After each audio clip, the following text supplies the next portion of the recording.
C'est l'une des plus grandes zones industrielles d'Europe. L'étang de Berre et le golfe de Fos-sur-Mer, à l'ouest de Marseille. Un port pétrolier, des raffineries, des industries lourdes comme la pétrochimie et la sidérurgie. Et aussi une importante pollution atmosphérique. Entre Fos-sur-Mer et Port-Saint-Louis-du-Rhône, deux petites communes en bord de Méditerranée, plus d'une vingtaine d'usines. Catherine a 55 ans. Elle a toujours vécu là avec sa famille. On voit des cheminées d'usines qui rejettent leur pollution. Ça fait des grosses traînées noires, des nuages. Des fois, ça sent une odeur bizarre de chou, de brûlé, on ne sait pas trop, quoi. On se pose des fois des questions. Il y a à peu près une vingtaine d'années que vraiment on ressent davantage la pollution ici à Port-Saint-Louis. Mais vraiment. Catherine a perdu son mari il y a 7 ans. Il était pêcheur. Alors voilà, là c'est mon mari. C'est 1 mois avant qu'il meure. Voilà, il était à l'hôpital en soins palliatifs à Marseille. Donc je l'ai perdu en 2 mois. Il a eu un cancer dans le cœur.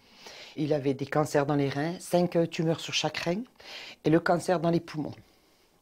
Voilà, donc c'est très rare le cancer dans le cœur. Après, personne ne vous dit rien, quoi. Les docteurs ne vont pas aller chercher le pourquoi du comment, qu'est-ce qu'il a fait, qu'est-ce qu'il a mangé. Voilà, c'est tout. On a un cancer et c'est tout ici, c'est comme ça. Et beaucoup de monde sont comme ça, de toute façon. Les gens partent, mais je pense qu'il n'y a pas une seule famille à Port-Saint-Louis qui n'est pas touchée par le cancer actuel. Voilà, les gens meurent très jeunes, il y a plus de... c'est fini. Avant, on mourait, on avait 89, 87 ans. Maintenant, on meurt très jeune. Hein. Catherine n'est pas épargnée. Il y a 3 ans, on lui diagnostique une maladie de Vaquez. Un cancer rare du sang qui provoque un excès de globules rouges. J'ai des globules rouges qui envahissent mon corps. Et je dois faire des saignées régulièrement. Après. Bonjour, madame Kim. Ça va? Oh, ça va. Si, comme ça. Pas trop, ça va, parce que si je suis là, donc Oui. c'est pas trop. L'excès de globules rouges provoque un épaississement du sang. Il coule alors plus lentement dans les veines et n'apporte plus assez d'oxygène aux organes, ce qui provoque fatigue et maux de tête. Pour soulager Catherine, il faut donc régulièrement retirer le sang excédentaire. Vous voyez mon sang comme il est noir? Il est épais et noir. Ça, c'est très très mauvais. Surtout dans la tête, c'est très mauvais dans la tête. On a appuyé fort. Je vous dis aussi. Les habitants de la région se sont résolus à vivre avec cette pollution devenue ordinaire, même s'ils en subissent quotidiennement les agressions. La nuit, je tousse. Je tousse parce que je respire ce qu'il y a dehors. Oh, ça vous brûle le nez. Ça brûle le nez. On sent bien qu'il y a quelque chose qui ne va pas. Mais apparemment, les gens, on dirait que c'est normal.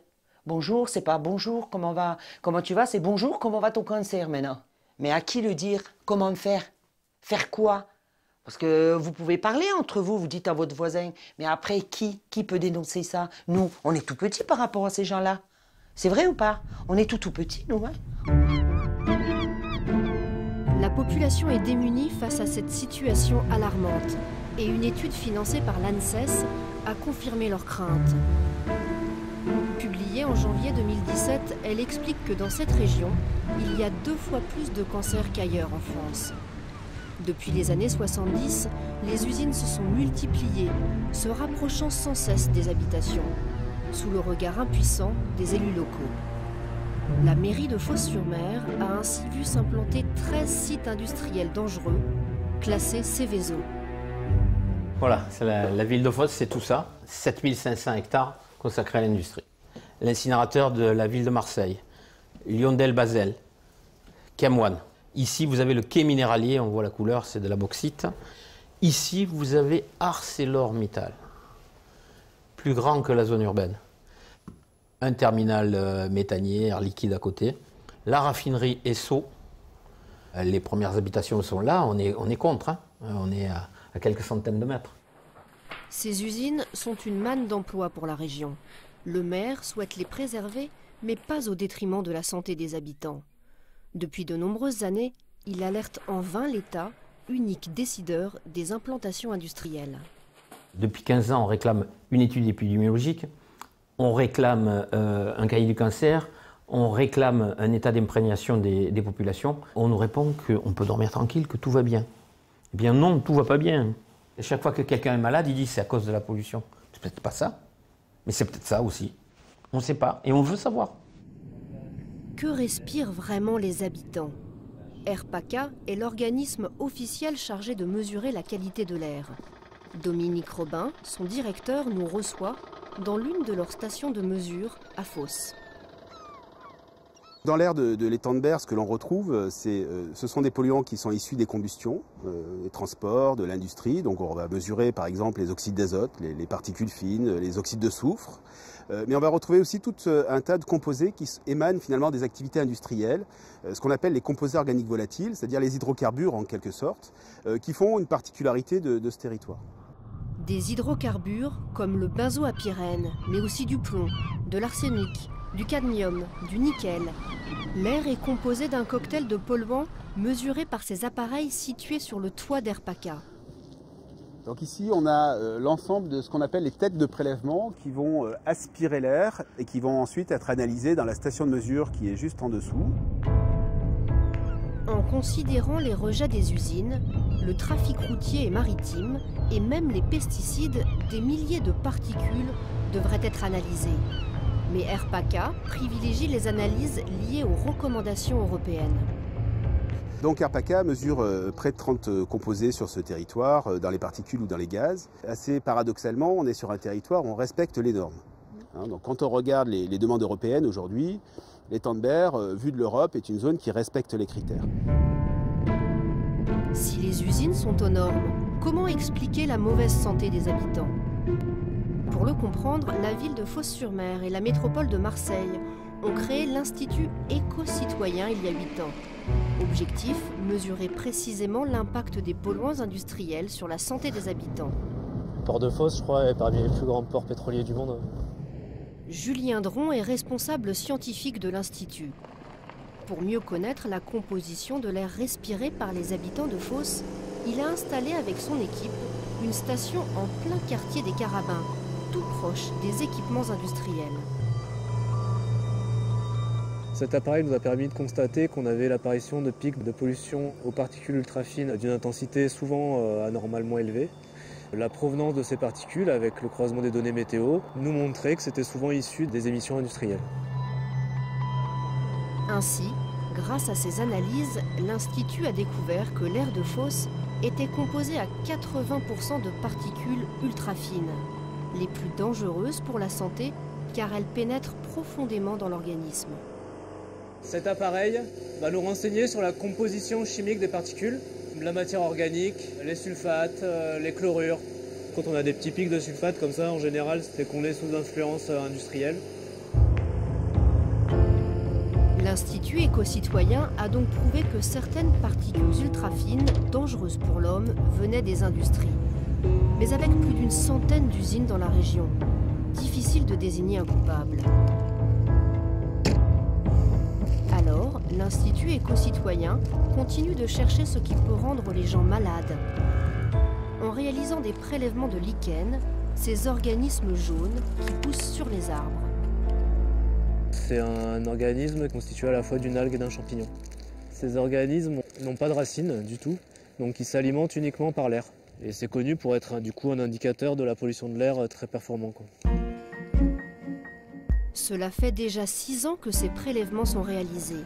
Et systématiquement, on constate la présence de polluants toxiques dans l'air. Là, on voit qu'il y a dans les lichens de la ville de Fos, ici, des concentrations en plomb beaucoup plus élevées que dans la ville de Saint-Martin-de-Crau, qui est située à 20 km au nord de Fos. 6 fois plus de plomb à Fos. Mais aussi de l'arsenic, du cadmium, du benzoapyrène, classé cancérogène par le CIRC, le Centre international de recherche sur le cancer. Et enfin, des perturbateurs endocriniens comme les dioxines. La toxicité individuelle de ces polluants n'est plus à démontrer. Mais qu'en est-il de l'effet cocktail? Nous, ici, on a une concentration de polluants. On appelle ça un cocktail de polluants. Et ce cocktail, il va faire qu'il va y avoir des interactions des polluants les uns avec les autres. Et donc, on va avoir, on connaît par exemple l'effet du plomb, mais quel est l'effet du plomb quand il y a de la dioxine à côté? Eh bien, ça peut jouer par exemple en augmentant le nombre de récepteurs des cellules qui vont être susceptibles à la toxicité du plomb, et donc on va avoir une toxicité augmentée. Et ça, on en est encore aux prémices de la recherche sur l'effet cocktail. Et pourtant, il y a urgence à agir, car selon une étude publiée en 2016 par l'Agence Santé publique France, la pollution tue près de 48 000 personnes par an en France.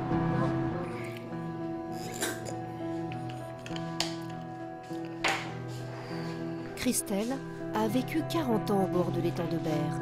À 46 ans, elle est atteinte d'une BPCO très grave, une maladie respiratoire qui l'oblige à être sous oxygène 24 heures sur 24. La moindre tâche est devenue très difficile. Faire une vaisselle, ouais, ça paraît simple à une personne qui a toute sa santé. C'est très simple, et pourtant, pour moi, c'est dur. Je suis essoufflée comme si j'avais fait un footing en fait. Je suis essoufflée, je cherche ma respiration constamment en fait. Je sens que... Donc là, je vais faire une pause quand même de 5 minutes parce que j'arriverai pas à la finir.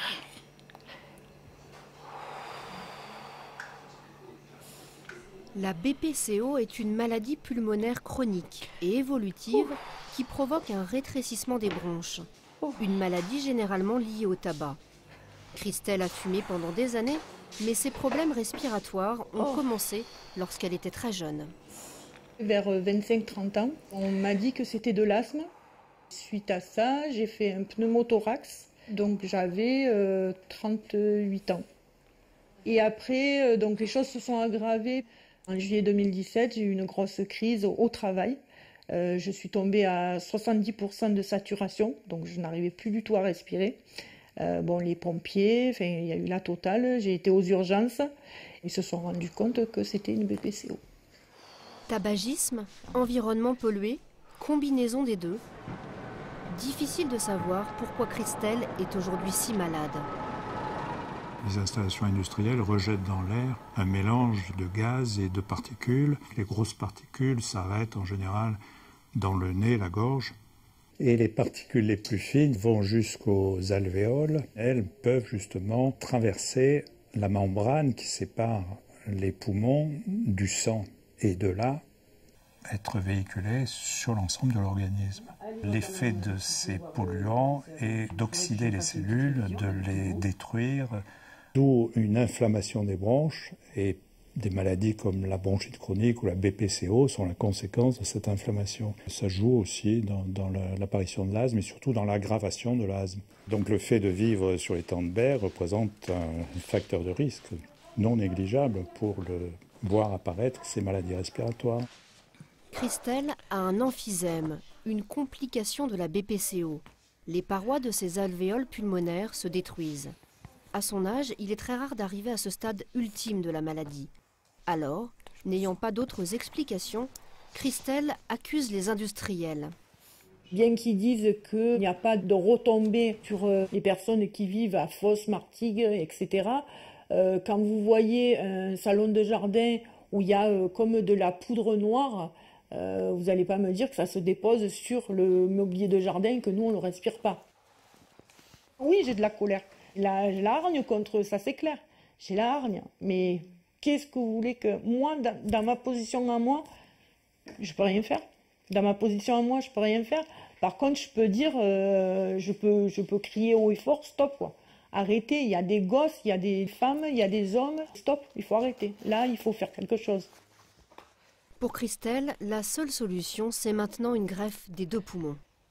Le médecin que j'ai vu sur l'hôpital Nord m'a clairement dit que si je ne faisais pas la greffe, il me restait 1 ou 2 ans maximum à vivre. Ouais. Qu'est-ce qu'il y a? Ça va? Oui. Ouais. Ça fait peur parce que, maman de 2 enfants, j'ai mon grand qui a 26 ans, et puis j'ai la petitoune qui a 5 ans, et qui, elle, elle est petite, et elle a besoin de moi, et puis j'ai mon époux aussi. Hein. Oui, t'as caché. Elle est un petit cas. Donc quand je serai plus malade, je pourrai te porter dans mes bras. Hein? C'est ça.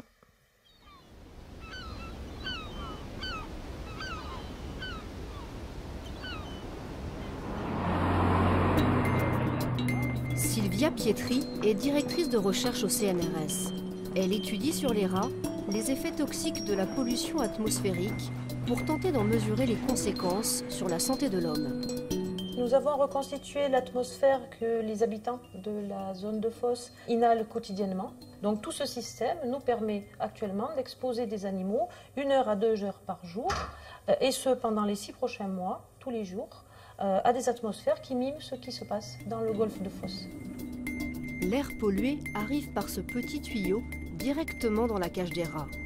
La chercheuse a voulu vérifier leur capacité à assimiler le glucose. Elle leur a donné du sucre, puis a mesuré leur glycémie régulièrement. Et là, première surprise. Les rats qui ont été exposés se sont mis à ressembler de façon extrêmement proche à des rats diabétiques de type 2. Mais cela ne s'arrête pas là. Le système cardiovasculaire des rats est aussi endommagé. Sur les rats qui ont été exposés, nous avons simulé un infarctus expérimental. Et nous voyons ici que les rats qui ont été exposés très longtemps ne récupèrent pas de cet épisode. Ils meurent, alors que les rats qui ont été exposés le moins longtemps et les rats contrôle récupèrent de cet infarctus et survivent. Chez les humains, des chercheurs se sont posé les mêmes questions.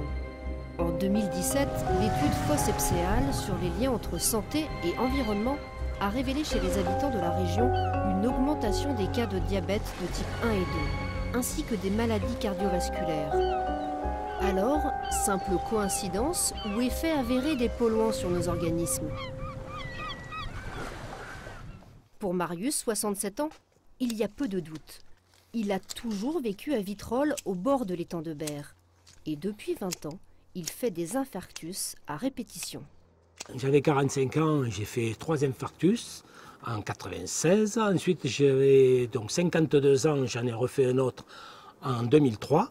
Et à 61 ans, j'en ai refait un 5e en 2012. Voilà. À partir de 2012, j'ai bien compris que tous les produits que j'avais manipulés par le passé, tout ce que j'avais pu respirer dans la région et tout, il était pour quelque chose, parce qu'il n'y a aucune raison que je continue à faire des infarctus alors que j'avais une alimentation saine, je faisais du sport, tout. Voilà, et donc ça, je pense que c'est la pollution.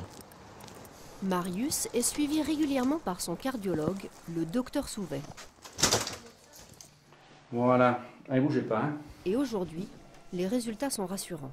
Donc ça va, il y a vos séquelles, votre infarctus inférieur, là, ça va. Monsieur Parisi, en fait, il a fait 3 syndromes coronaires aigus, et donc à la sortie, il a 9 stents.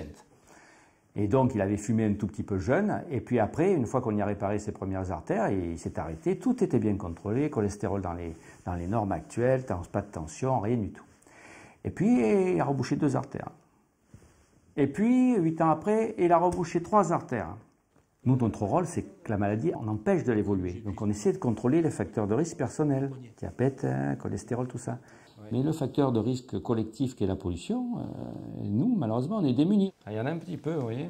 Ah bon. On la reprend. La pollution de l'air, la première contribution en maladie, c'est les maladies cardiovasculaires. Infarctus du myocarde, coronaropathie, accident vasculaire cérébraux. Donc les particules très fines, les ultra fines notamment, elles sont très très petites, donc elles vont pénétrer le système respiratoire, pénétrer dans votre circulation. Et là, elles vont déclencher des phénomènes d'oxydation, comme si ça rouillait, si vous voulez, hein, je fais un rapprochement. Et donc ça va déclencher des phénomènes de thrombose. Les plaquettes, les particules qui coagulent, elles vont tendance à se coaguler. Ça va perturber la souplesse des artères, et ça va créer à long terme des bouchons dans les artères. C'est la chronicité, c'est-à-dire l'exposition toute l'année à ces particules qui fait le lit des maladies cardiovasculaires.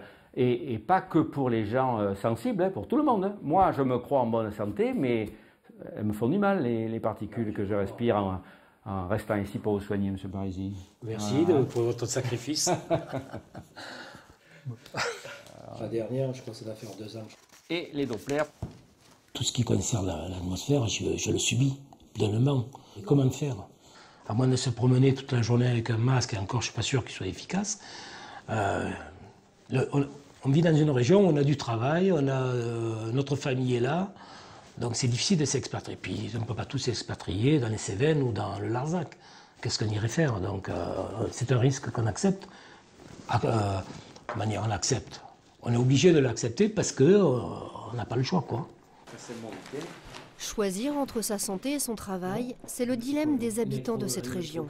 Et c'est le combat du docteur Souvet. Depuis plus de 10 ans, il tente en vain d'alerter les politiques sur les dangers de la pollution et de ses conséquences mortelles. 55 000 morts par an, c'est énorme. Si ce n'est pas un problème de santé publique majeur, moi je crois, hein, comme il y a de morts sur les routes, il y en a beaucoup trop, et c'est 3200. Là on est à 55 000, et ça ne choque personne. Moi ça me choque en tant que cardiologue.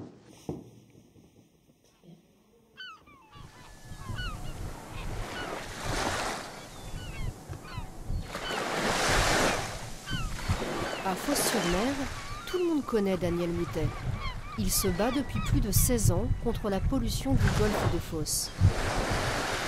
Alors, pour faire réagir l'État, Daniel Moutet a décidé de s'associer avec des habitants en vue de porter plainte contre X. Bonjour. Bonjour, comment allez-vous? Ça va et vous? Allez-y, je vous en prie.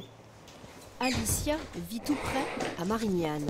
Elle vient se renseigner sur cette plainte car à 24 ans, elle a un cancer. Tout a commencé il y a quelques mois. Mes joues avaient tellement gonflé, je ne pouvais plus parler. Je parlais en serrant les dents. J'avais très mal, je ne pouvais plus m'alimenter. Et donc à ce moment-là, je vais voir mon ORL en urgence. J'ai eu ma biopsie et j'ai eu les résultats le 3 novembre. Et là... ça a été le coup de massue, cancer de la langue à 24 ans, alors que il n'y avait aucune raison que je l'ai. Donc j'ai été opérée le 27 novembre. Ensuite j'ai fait 2 jours et demi de réa et j'ai eu les rayons parce que c'était un cancer très agressif. Je les ai terminés il y a une semaine. Là j'ai beaucoup d'effets secondaires, j'ai très mal, je suis vraiment à plat. C'est un cancer qui touche beaucoup les hommes de la cinquantaine, à ce qu'on m'a dit, qui boivent et qui fument beaucoup. Et donc moi, j'ai 24 ans, je suis une femme et je bois pas, je fume pas, donc c'est pas un cancer qui est censé me toucher. Je suis en colère d'avoir eu ce cancer, je suis en colère d'avoir eu à subir ça, d'être marquée à vie par des grosses cicatrices. Je suis en colère... que d'autres personnes, des enfants, des personnes âgées, n'importe qui est à subir ça. Parce que si c'est vraiment la pollution qui est en cause, c'est pas normal qu'on ait à vivre ça. Ce qu'on peut dire aujourd'hui, c'est que nous aussi, nous nous battons. Alors, j'ai les dossiers ici. C'est un questionnaire pour les victimes de pollution. Avec le soutien des habitants, Daniel Moutet veut déposer 2 plaintes contre X au tribunal. L'une au civil pour trouble du voisinage et l'autre au pénal pour mise en danger de la vie d'autrui. Il faut qu'à travers ces plaintes, on dise là-bas, il faut qu'on s'en occupe. Au revoir. Merci à vous. Et bon courage à vous encore. Au revoir, merci. Au revoir, merci bien. Il me vient une colère d'entendre des témoignages comme ça. Elle est venue, mais combien il y en a qui ne viennent pas, qui ne le disent pas, qui n'en parlent pas. Des enfants qui sont touchés par le cancer à Fos, il y en a énormément. Je reste vraiment effondré de voir tout ce qui se passe à côté de ces industries qui donnent du travail. Je ne veux pas l'écarter, je veux pas... Mais aujourd'hui, je dis, il faut qu'ils pensent à tous ces gens à côté. Et il faut que vraiment, il y ait un élan pour arrêter ces pollutions. Certains se lancent dans une bataille juridique, d'autres ont décidé de partir.